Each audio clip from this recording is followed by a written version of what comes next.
Professor Isaacson, you run a dementia prevention clinic here in New York. Can you tell me how that interest of yours developed and how the clinic runs? Sure. So I'm an Alzheimer's specialist. I'm a neurologist by trade, but I'm also a person that's been affected by Alzheimer's. I have 4 family members with Alzheimer's disease.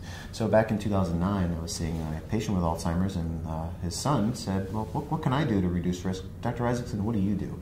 And that's really how it all started. I started seeing more and more family members of Alzheimer's patients, and then in 2013, I was recruited to New York City at Weill Cornell Medical College to start the first Alzheimer's prevention clinic in the United States. And what do we do? Well, we see family members of Alzheimer's patients with no memory loss, and we try to reduce their risk for Alzheimer's disease, cognitive impairment, and dementia based on the best evidence that we have today.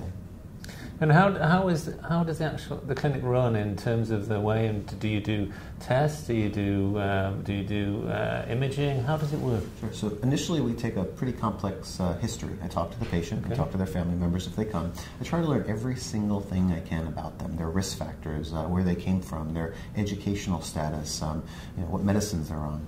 And then what we do is we do a baseline set of cognitive testing. We also do a baseline set of laboratory investigations. So we look at their lipid levels, their metabolic factors, their nutritional markers, and a variety of other things like vital signs and waist circumference, hip circumference, things like that.